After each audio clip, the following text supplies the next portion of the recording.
बिस्मिल्लाहिर्रहमानिर्रहीम अस्सलाम वालेकुम welcome to literature with WB.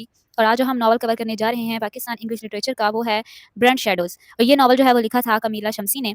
तो विदाउट एनी फर्दर डिले आज की इस वीडियो को शुरू करते हैं।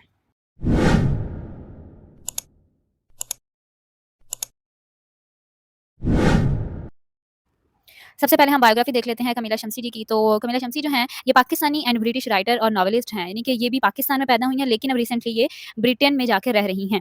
और ये भी एक डायस्पोरा राइटर हुई, ये आप नोट कर लीजिए। ये पैदा हुई थी 13 अगस्त 1973 में कराची में। ये कराची में ही बड़ी हुई और इन्होंने कराची का ग्रामर स्कूल को अटेंड किया। उसके बाद ये यूएस चली गईं as a college exchange student, यानी कि इन्होंने अपना कॉलेज जो है वो एक्सचेंज किया है। तो जैसे स्टूडेंट जो है वो माइग्रेट करवा के आते हैं, सेम यही इनका भी सीन था कि ये एक एक्सचेंज स्टूडेंट थी। और इन्होंने वहाँ पे एक बीए की क्रिएटिव राइटिंग की डिग्री हासिल की हैमिल्टन कॉलेज से। इसके साथ-साथ इन्होंने एमएफए प्रोग्राम भी अटेंड किए। ये जो एमएफए प्रोग्राम होते हैं, ये कैसे प्रोग्राम्स होते हैं जिसमें कि आप क्लासेस अटेंड करते हो, सेमिनार्स अटेंड करते हो, आपकी वर्कशॉप्स होती हैं, आपको आपकी राइटिंग पे फीडबैक दिया जाता है और आप दूसरों की राइटिंग्स को भी एक्सप्लोर करते हो और साथ में आपको अपॉर्च्युनिटीज़ दी जाती है कि आप जो है वो एस्टेब्लिश राइटर्स से मिल सकें, बड़े-बड़े राइटर्स से आप जाके मिल सकें और वो जो है वो भी आपके वर्क को जो है उन पर कमेंट करते हैं। तो ये होता है MFA programme for poets and writers. और अब इनके पास ड्यूअल नेशनैलिटी है, यूके की भी नेशनैलिटी है और पाकिस्तान की भी नेशनैलिटी है। और ये करंटली जो हैं ये लंदन में रह रही हैं और कम समटाइम्स ये कराची भी आ जाती हैं। और ये एक नॉन फिक्शनल वर्क की भी एक ऑथर हैं, ऑफेंस द मुस्लिम केस, ये इसकी राइटर हैं। इन्होंने और भी ज़्यादा काफ़ी वर्क लिखे हैं जिसमें कि the guardian, the new statesman और भी मज़ीद इनके वर्क्स हैं जो कि हम नेक्स्ट वाली स्लाइड में इनको डिस्कस करते हैं। मेजर वर्क्स की बात करें तो इनका जो मेजर वर्क्स हैं उनमें in the city by sea, salt and saffron, cartography, broken verses, burnt shadows, आज की वीडियो में हमने इसको डिस्कस भी करना है, a god in every stone, home fire, best of friends, duckling, a fairy tale, revolution. तो हम बढ़ते हैं आज के अपने नॉवल की तरफ। तो सबसे पहले इसके प्लॉट के बारे में डिस्कस कर लेते हैं कि जो ब्रंट शैडो है ये लिखा था कमीला शम्सी ने, जिसमें कि डिफरेंट हिस्ट्रीज़ को इंटरसेक्ट किया गया है। 2 फैमिलीज़ हैं जो कि इनकी जो पूरा नॉवल है ये 4 सेक्शन पे डिवाइड किया गया है। जो इसकी बिगिनिंग है वो फाइनल डेज़ है वर्ल्ड वार 2 के जो फाइनल ईयर्स चल रहा था ना उसका, और जो इसकी एंडिंग है वो 9/11 का जो वाक़या हुआ है ये उस पे है। यानी कि हम इसमें बहुत ज़्यादा इसमें एक इवेंट्स देखेंगे जो हिस्टोरिकल इवेंट्स बन हुए हैं। जैसा कि वर्ल्ड वार 2 का ज़िक्र आएगा, लास्ट ईयर चल रहा था। उसके बाद पार्टीशन का भी इसमें ज़िक्र आएगा एंड देन 9/11 का भी हम इसमें ज़िक्र देखेंगे। तो ये जो है ये हम इसका ये प्लॉट है। प्लॉट तो हमने डिस्कस कर लिया है, तो लेकिन ये वाला नॉवल समझने के लिए आपको थोड़ा बहुत हिस्टोरिकल बैकग्राउंड को जानना भी आपका बहुत ज़्यादा ज़रूरी है। तो मैं आपको वो बता देती हूँ, स्लाइड्स में मेंशन नहीं है लेकिन आप अपने पास जो है अपने रजिस्टर पर नोट्स में इसको ज़रूर आप शामिल करें। और अगर आप पेपर में जाके हिस्टोरिकल कॉन्टेक्स्ट की या बैकग्राउंड का हेडिंग दे के आप थोड़ा बहुत उसके बारे में डिस्कस करते हैं, तो वो एग्जामिनर पे एक अच्छा इंप्रेशन पड़ सकता है। सबसे पहले हम बात करते हैं कि ये जो सेकंड वर्ल्ड वार की जो लास्ट फाइनल डेज़ चल रहे हैं, वो कौन से जो फाइनल डेज़ थे वो कौन से थे? जब यूनाइटेड स्टेट्स ने हिरोशिमा और नागासाकी, ये जापान के 2 शहर हैं, उसमें 2 एटॉमिक बॉम्ब जो थे वो फेंके थे। 6 अगस्त से 9 अगस्त तक 1945, ठीक है? ये आप डेट भी अपने साथ मेंशन कर लें कि 6 टू 9 अगस्त 1945 ये यहाँ पे यूनाइटेड स्टेट्स ने जापान के 2 शहर हिरोशिमा और नागासाकी पे जो है ये अटैक किए थे, एटॉमिक अटैक किए थे। इसमें जो टोटल लोगों की जो मौत हुई थी, उसमें 1,29,000 से लेके 2,26,000 तक लोग जो हैं वो शामिल हैं और इसमें ज़्यादातर सिविलियंस की ही डेथ हुई थी। कुछ मिलिट्री ऑफिसर्स की भी डेथ हुई थी, लेकिन इसमें ज़्यादातर जो ह्यूज लेवल पे जो किलिंग की गई थी, वो सिविलियंस की हुई थी। और ये फाइनल ईयर था वर्ल्ड वार 2 का, ठीक है? अब नागासाकी का, क्योंकि इसकी जो हमारी फर्स्ट वाली सेटिंग जो हम लोगों को मिलेगी वो नागासाकी में मिलेगी। ये क्योंकि जो स्टोरी है वो एक जापानीज़ गर्ल की है। तो नागासाकी, चूँकि मैंने बताया कि ये एक जापान का शहर है, तो नागासाकी जो है ये सिटी है लार्जेस्ट सी पोर्ट इसको बोला जाता है साउथर्न जापान का, ठीक है? और इसमें जो है ये वॉर टाइम पे जो बहुत ज़्यादा इंपॉर्टेंस थी इसकी, क्यों? क्योंकि इसमें वाइड रेंज में इंडस्ट्रियल एक्टिविटी की जाती थी, जिसमें कि मिलिट्री इक्विपमेंट्स जो होते हैं उनकी भी प्रोडक्शन की जाती थी, शिप्स की प्रोडक्शन की जाती थी। बहुत ज़्यादा मटेरियल जो था, वॉर मटेरियल वहाँ पर पैदा किया जाता था, बनाया जाता था, ठीक है? इंडस्ट्रीज़ में बनाया जाता था। तो इसीलिए भी इस शहर की बहुत ज़्यादा इंपॉर्टेंस थी वर्ल्ड वार 2 में। तो शायद इसीलिए उन्होंने यहाँ पर एटॉमिक बॉम्ब जो है वो भी फेंके, तो ताकि जो वो इसको बहुत ज़्यादा नुकसान पहुँचा सके, ठीक है? तो ये हो गई इसकी हिस्टोरिकल बैकग्राउंड हो गया इसका। तो अब चलते हैं हम इसके कैरेक्टर्स की तरफ। तो सबसे पहले हम कैरेक्टर्स की बात करते हैं। इसमें जो सबसे मेजर कैरेक्टर है वो है हिरोको का। हिरोको जो है ये मैं जैसे कि बताया कि एक जापानीज़ गर्ल है और ये 20 इयर्स ओल्ड की है और ये एक टीचर भी है, एक वर्कर भी है और ये जो है ये एक जर्मन बॉय से मोहब्बत करती है और वो इसका फियांसी भी है, कॉर्नार्ड, ठीक है? अब कॉर्नार्ड जो है ये हिरोको का वो फियांसी है, उसका लवर भी है और ये जो एटॉमिक बॉम्ब हुआ था, ठीक है? जैसे कि मैंने बताया कि जो एटॉमिक बॉम्बिंग हुई थी, उसमें इसकी डेथ हो जाती है नागासाकी में। उसके बाद आइल्स की बात करते हैं और ये एलिज़ाबेथ, ये इसके 2 नाम हैं। यहाँ अगर आइल्स को अगर हम ट्रांसलेशन इसकी करें तो मे बी इसका शायद मतलब जो है वो एलिज़ाबेथ बनता है और क्योंकि इसने जाके फिर किसी ब्रिटेन मैन से शादी कर ली थी, जिसकी वजह से फिर इसका जो नाम था वो शायद इसने ट्रांसलेट कर लिया या फिर इसका ये सेकंड नाम है। इसके बारे में मुझे इतना खास कोई इल्म नहीं है। तो ये जो कॉर्नार्ड की ये हाफ सिस्टर है, उसकी सगी बहन नहीं है, उसकी हाफ सिस्टर है। दोनों के जो फादर थे वो सेम थे, बट जो मदर थी वो दोनों की डिफरेंट थी और ये जो है ये जेम्स बर्नर्ड से शादी कर लेती है, ठीक है? अब जेम्स बर्नर्ड जो है एलिज़ाबेथ का हस्बैंड है, ठीक है? और ये एक ब्रिटेन मैन है। उसके बाद हमारे पास जो नेक्स्ट वाला मेजर कैरेक्टर आता है वो है सज्जाद अशरफ का। सज्जाद अशरफ जो है ये जेम्स बर्नर्ड का क्लर्क है, ठीक है? और बाद में जब हम देखेंगे कि नागासाकी में जब एटॉमिक बॉम्बिंग होती है, उसके बाद जो हिरोको है वो आ जाती है सब कॉन्टिनेंट में। उस वक़्त पार्टीशन अभी नहीं हुई होती, ठीक है? तो उस वक़्त इन दोनों की आपस में सज्जाद की और हिरोको की आपस में काफ़ी अच्छी अंडरस्टैंडिंग होती है। सज्जाद जो है वो हिरोको को लैंग्वेजेस सिखाता है क्योंकि उसको ऑलरेडी काफ़ी ज़्यादा लैंग्वेजेस पे कमांड हासिल होती है, जर्मन, जापानीज़ क्योंकि वो खुद एक जापानीज़ गर्ल थी, तो जापानीज़ तो उसको आती थी, इंग्लिश भी आई गेस और फिर अब उसको उर्दू भी सीखने का जो था वो भी शौक था, उसको लैंग्वेजेस सीखने का बहुत ज़्यादा शौक था। तो उसने उर्दू भी सीखी सज्जाद से और उसके बाद इन दोनों को आपस में इंटरेस्ट पैदा हुआ है, इन दोनों ने शादी भी की। उसके बाद रज़ा, ये हिरोको का और सज्जाद का बेटा है। उसके बाद हैरी बर्टन आ जाती है। हैरी बर्टन जो है जैसे कि ऊपर हमने एलिज़ाबेथ और जेम्स बर्नर्ड की बात की है, तो ये उन दोनों का बेटा है और ये अमेरिकन कॉन्सुलेट के लिए काम करता है इस्लामाबाद में और इसका भी बहुत बड़ा किरदार आएगा स्टोरी में। उसके बाद हम बात करते हैं किम की। ये जो है ये हैरी की डॉटर है। अब हैरी की भी शादी हो चुकी है, यानी कि हैरी किसका बेटा था? उन दोनों का बेटा था एलिज़ाबेथ का और जेम्स का। अब आगे हैरी की भी बेटी है किम, ठीक है? उसके बाद हमारे पास जो लास्ट वाला कैरेक्टर आएगा वो आएगा अब्दुल्ला का कैरेक्टर। ये एक अफ़गान बॉय है और इसकी जो है वो रज़ा के साथ फ्रेंडशिप हो जाती है और ये रज़ा को अफ़गानिस्तान ले जाता है अपने साथ और वहाँ पे जाके मुजाहिदीन में भी शामिल करवा देता है इसको क्योंकि ये खुद भी उसमें अफ़गानिस्तान के एक मुजाहिदीन में से होता है और ये रज़ा को भी मिलिट्री की जो वो ट्रेनिंग होती है ना, जो मुजाहिदीन की ट्रेनिंग होती है वो दिलवाता है ये। और फिर उसके बाद जो 9/11 का वाक़या होता है उसके बाद रज़ा के साथ जो होता है हम वो भी देखेंगे। तो हम देखते हैं अब इसकी स्टोरी लाइन की तरफ आते हैं। स्टोरी लाइन को स्टार्ट करने से पहले मैं आपको इसके प्रोलॉग बताती हूँ कि इसका प्रोलॉग क्या था। इसका प्रोलॉग जो है वो ये है कि एक लड़का है, ठीक है? एक यंग मैन है जो कि जेल में बैठा हुआ है और वो जब उसको होश आती है तो उसके बाद वो खुद से पूछता है कि मैं यहाँ पर क्यों हूँ? मैं यहाँ पर कैसे आया? ठीक है? ये प्रोलॉग था इसका। अब हमें नहीं पता कि वो लड़का कौन है, ठीक है? और ना ही राइटर ने बताया। ये सिर्फ प्रोलॉग है। एट द एंड स्टोरी के में भी हम लोगों को पता चल जाए, हम अपने अंदाज़े से लगा लें कि ये कौन हो सकता है। तो स्टोरी लाइन की तरफ वापस आते हैं। जैसे कि मैंने बताया कि वो एक प्रिज़नर में है, ठीक है?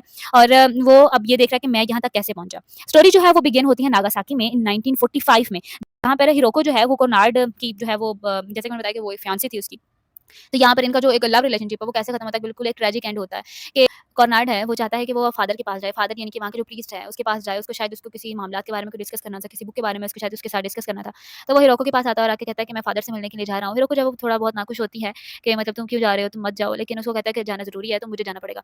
तो जब वो बाहर निकलता है, ठीक है, बाहर निकलता है तो क्योंकि जापानीज़ में ये एक शायद आप ट्रेडिशन कह लें या आप कुछ भी कह लें कि वहाँ की जो औरतें होती हैं वो किमोनो पहनती हैं। ये इस टाइम आपको स्क्रीन पे किमोनो जैसी एक शक्ल नज़र आ रही होगी, ये एक कपड़ा है। वहाँ पर जापानीज़ जो औरतें हैं, जो खास तौर पे विलेजेस जो होते हैं, उसमें जो औरतें हैं वो ये वाला लिबास जो है वो पहनती हैं, किमोनो का। अब ये जो है हिरोको अपनी माँ का किमोनो पहन के बाहर आती है, लेकिन जब तक जो है वो कोर्नाड जा चुका होता है, वो उसकी बैग देखती है, उसको जाते हुए देख रही होती है। लेकिन अभी जब वो जाते हुए उसको देख रही होती है, तो वहीं पर एटॉमिक बॉम्बिंग होती है, ठीक है? यानी कि 2 एटॉमिक बॉम्ब जो वो गिरते हैं 1945 में, ठीक है? हम 1945 में हैं अभी। वहाँ पर जो है जिसमें कोर्नाड की डेथ हो जाती है। अब कर्नाड की डेथ होने के बाद हिरोको जो है वो ये डिसाइड करती है कि वो दिल्ली की तरफ चली जाएगी, ठीक है? यानी कि वो दिल्ली की तरफ ट्रैवल करती है। वहाँ पे जाके वो कर्नाड की हाफ सिस्टर यानी कि आइस से मिलती है जिसको कि जो कि अब एलिज़ाबेथ है। एलिज़ाबेथ या तो इसका ट्रांसलेशन है या फिर इसका सेकंड नेम है, आई डोंट नो।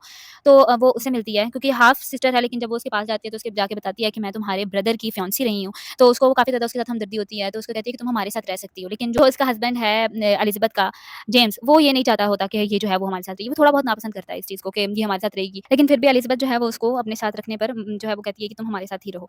अब यहाँ पर जो जेम्स का, जैसे कि मैंने क्लर्क का एक ज़िक्र किया था, सज्जाद अशरफ नाम है क्लर्क का। सज्जाद जो है वो हिरोको को उर्दू सिखाता है, जैसे कि मैंने बताया कि इसको लैंग्वेजेस सीखने का काफ़ी ज़्यादा शौक होता है, तो वो उसको उर्दू सिखाता है। अब इन दोनों को ये दोनों आपस में मोहब्बत करना शुरू हो जाते हैं, लेकिन सज्जाद की फैमिली है, वो बहुत ज़्यादा रिलीजियस फैमिली है और सज्जाद जो है वो एक मुस्लिम बॉय है, तो लेकिन हिरोको जो है वो एक जापानीज़ गर्ल है। तो इसलिए जो है उसको ये होता है कि मेरी फैमिली तो नहीं मानेगी। अब ये लोग क्या करते हैं कि ये लोग दिल्ली से निकल जाते हैं, ये लोग कहीं और चले जाते हैं, जाके तो ये दोनों शादी कर लेते हैं। लेकिन जब ये लोग वापस आते हैं तो उस टाइम पार्टीशन चल रही होती है और वहाँ के जब ये लोग दिल्ली में दाखिल होना चाह रहे होते हैं, तो उस वक़्त जो है ये उन लोगों को इनको मजबूर किया जाता है कि आप कराची चले जाएँ, ठीक है? क्योंकि यू आर मुस्लिम्स, तो आप लोग कराची चले जाएँ, पाकिस्तान बन चुका है, तो आप कराची चले जाएँ। तो ये दोनों जो हैं फिर कराची में आ जाते हैं। हमें जो है वो कमीला शम्सी की ज़्यादातर जो सेटिंग्स है वो हमें कराची में मिलेंगी। तो यहाँ पर भी इन्होंने कराची का ज़िक्र कर दिया। तो ये जो है ये कराची आ जाते हैं यहाँ पे। अब हिरोको और सज्जाद का बेटा पैदा होता है रज़ा।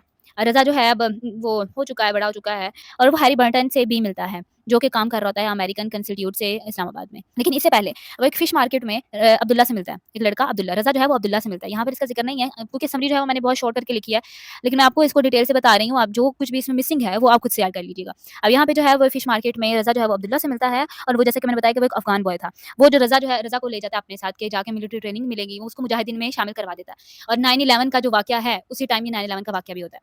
और उसके बाद जो सज्जाद है वो अपने बेटे रज़ा को काफ़ी देर ढूँढता है, लेकिन वो उसको नहीं मिलता और 9/11 के वाक़ये में ही आई गेस उसकी डेथ भी हो जाती है।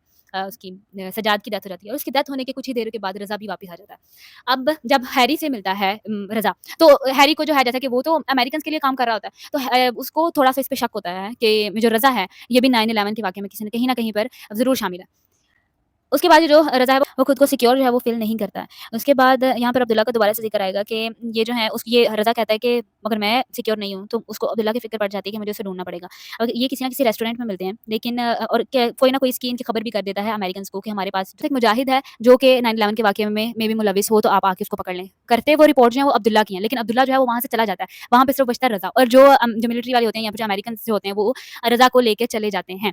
अब बाद में उनको काफ़ी ज़्यादा कोशिश करते हैं ये बताने की कि आपने गलत इंसान को पकड़ लिया है, वो ये इंसान नहीं है। लेकिन अमेरिकन्स कहते हैं कि नहीं आपने बिल्कुल ठीक इंसान को पकड़वाया है, वही है जिसकी तलाश में हम लोग थे। तो फिर उसके बाद हिरोको जो है क्योंकि सज्जाद की भी डेथ हो गई, बेटे को कैद में डाल दिया, तो जो हिरोको है वो फिर वापस चली जाती है न्यूयॉर्क एलिज़ाबेथ के पास, ठीक है? तो अब यहाँ पे जेल में कौन गया? रज़ा। तो मेबी जो प्रोलॉग में जो लड़का था, एक यंग बॉय था जो कि बैठ के ये सोच रहा है कि मैं यहाँ तक कैसे पहुँचा? मेबी वो रज़ा ही हो, ठीक है? क्योंकि स्टार्ट में जो हम लोगों को वो बताया गया है, तो मेबी वो रज़ा ही हो। ये थी इसकी समरी। चलते हैं इसके थीम्स की तरफ, तो इस नॉवल में जो थीम्स को एक्सप्लोर किया गया उसमें आइडेंटिटी, नेशनैलिटी, बिलॉन्गिंग, कॉम्प्लेक्सिटी जो आती है क्रॉस कल्चरल रिलेशनशिप्स में, उसके बारे में क्योंकि हिरोको ने कितने ज़्यादा जो कल्चर थे, उनको अडॉप्ट किया। सबसे पहले वो जापानीज़ घर थी, उसके बाद उसने किसी जर्मन की फियांसी भी रही है, तो मेबी उसका कल्चर भी उसने थोड़ा बहुत अडॉप्ट किया हो। उसके बाद वो दिल्ली आ जाती है, सब कॉन्टिनेंट का culture and then Karachi, Pakistan का कल्चर। तो ये क्रॉस कल्चरल जो है वो रिलेशनशिप्स में वो बन गई थी। उसके बाद इसमें पॉलिटिकल इवेंट्स हम लोगों को देखने को मिलेंगे, हिस्ट्री के इवेंट्स जो थे वो देखने को मिलेंगे कि किस तरह से पर्सनल लाइफ जो हैं वो इम्पैक्ट हुई हैं इन सारे इवेंट्स की वजह से।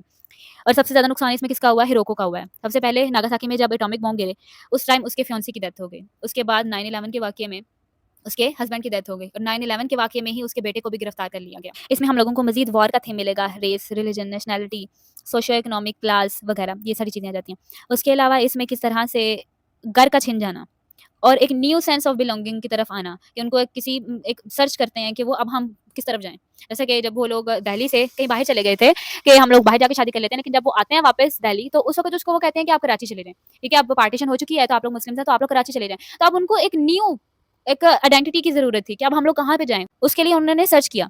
उसके बाद हम स्टाइल की बात करते हैं तो ये जो नॉवल है इसमें किस तरह से डिफरेंट कैरेक्टर्स को किस तरह से हमारे सामने डिफाइन किया गया है, जो कि डिफरेंट लोकेशंस पे और डिफरेंट टाइम पीरियड्स के बारे में हमें बताया गया है। कितने ज़्यादा हिस्टोरिकल इवेंट्स हमने इस नॉवल में कवर किए हैं। 3 हिस्टोरिकल इवेंट्स हम लोगों ने यहाँ पे कवर किए हैं, 3। उसके अलावा ये जो नरेशन है, इसका जो नैरेटिव स्टाइल था वो लिरिकल था और पोएटिक था। इसके अलावा विविड डिस्क्रिप्शन है कैरेक्टर्स के एक्सपीरियंसेस की।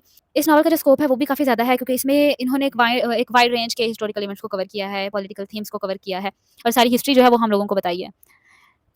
इसके अलावा हम रिसेप्शन की बात करते हैं तो ये जो है इसको काफ़ी ज़्यादा जो क्रिटिक्स ने भी इसको काफ़ी अच्छे से लिया है, ठीक है? इन्होंने कमीला शमसी को काफ़ी ज़्यादा प्रेज़ किया है इस पे कि इतने अच्छे अंदाज़ से स्टाइल ज़बरदस्त, कॉम्प्लेक्स थीम्स को डिस्कस किया है इसमें। और ये जो नॉवल है वो शॉर्ट लिस्टेड हुआ था और ऑरेंज प्राइज़ फॉर फिक्शन के लिए, यानी कि उसमें इसका नाम ऐड किया गया था कि मेबी ये प्राइज़ जो है वो इस नॉवल को मिले, लेकिन खैर वहाँ पर तो नहीं मिला। लेकिन इन्होंने Anisfield Wolf book award for fiction यहाँ पे इन्होंने इस बुक के रिलेटेड जो है वो इनको प्राइज़ भी मिला हुआ है। इसके अलावा हम लोग जैसे कि मैंने बताया कि कमीला शमसी जो है वो भी एक डायस्पोरा राइटर हैं, तो हम इसको भी डिस्कस कर लेते हैं कि किस तरह से हैं। सबसे पहले ड्यूअल नेशनैलिटी, इनके पास यूके की नेशनैलिटी भी है, इनके पास पाकिस्तान की नेशनैलिटी भी है, क्रॉस कल्चरल एक्सपीरियंसेस ये जो है सबसे पहले पाकिस्तान में रहीं, उसके बाद यूएस गईं, उसके बाद यूके गईं। किस तरह से इन्होंने कितने ज़्यादा कल्चर्स को आपस में इंटरसेक्ट किया, एक न्यू कल्चर बना, काफ़ी ज़्यादा इन्होंने कल्चर्स को एक्सपीरियंस किया। उसके बाद themes of displacements and belonging, इनके जो नॉवेल्स हैं उसमें भी इन्होंने जो कैरेक्टर्स हैं, कैरेक्टर्स को भी मल्टीपल कल्चर्स के साथ जो है वो उन्होंने डील करवाना सिखाया कि किस तरह से अब हीरो की अगर बात करें तो उसने कितने ज़्यादा कल्चर्स को अडॉप्ट किया, आइडेंटिटीज़ को अडॉप्ट किया और कितने उसने घर बदले, ठीक है?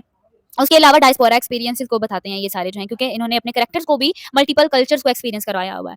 उसके अलावा एक्सप्लोरेशन ऑफ आइडेंटिटी, जैसे कि मैंने अपनी लास्ट वाली वीडियो में भी बताया था कि जो भी डायस्पोरा राइटर होते हैं या फिर डायस्पोरा कम्युनिटी होती है, वो आइडेंटिटी क्राइसिस का शिकार हो जाती है। उनको फिर ये चीज़ होती है कि अब हमारी आइडेंटिटी असल में है क्या? हम लोग कौन हैं? तो इसी तरह से फिर वो अपनी नेशनैलिटी को, अपनी आइडेंटिटी की जितनी भी कॉम्प्लेक्सिटीज़ होती हैं, जो भी उनको उस क्राइसिस का शिकार हो जाते हैं वो लोग, वो उनको फेस करना पड़ता है। ठीक है? और ये जो है फिर किस तरह से कॉमन कंसर्न है डायस्पोरा लिटरेचर में कि क्या-क्या चीज़ें जो है वो कंसर्न करती हैं इसमें, इन सब चीज़ों के बारे में बताया हुआ है। इसके अलावा हाइब्रिडिटी एंड कल्चरल फ्यूजन, अब इन्होंने अपनी राइटिंग्स में डिफरेंट जो एलिमेंट्स हैं उनको ब्लेंड किया है, जिसमें कि कल्चर, जॉनरा, स्टाइल्स, ये सारी चीज़ों को जब ब्लेंड किया है तो उसमें कल्चरल फ्यूजन आई है और हाइब्रिडिटी आई है। पॉलिटिकल एंड हिस्टोरिकल कॉन्टेक्स्ट को तो मेरे ख्याल से मुझे इतना डिटेल में फिर से जाने की ज़रूरत नहीं है। नॉवल पढ़ने के बाद हमें इस चीज़ का अंदाज़ा हो चुका है कि वो किस तरह से पॉलिटिकल और हिस्टोरिकल कॉन्टेक्स्ट के बारे में बात किया करते थे। उसके बाद लैंग्वेज एंड कल्चरल ट्रांसलेशन। अब इनके जो वर्क्स हैं वो ये एक्सप्लोर करते हैं कि किस तरह से जब डिफरेंट कल्चर्स जो हैं वो आपस में इंटरसेक्ट करते हैं, तो वो रिफ्लेक्ट करते हैं डायस्पोरा एक्सपीरियंस को और डिफरेंट कल्चर्स की ट्रांसलेशन को, डिफरेंट कल्चर्स की लैंग्वेजेस को। उसके बाद ग्लोबल पर्सपेक्टिव आ जाता है। अब इनके राइटिंग्स ने ग्लोबल पर्सपेक्टिव्स को अडॉप्ट किया हुआ है। ये एड्रेस करते हैं यूनिवर्सल थीम्स को, इश्यूज़ को।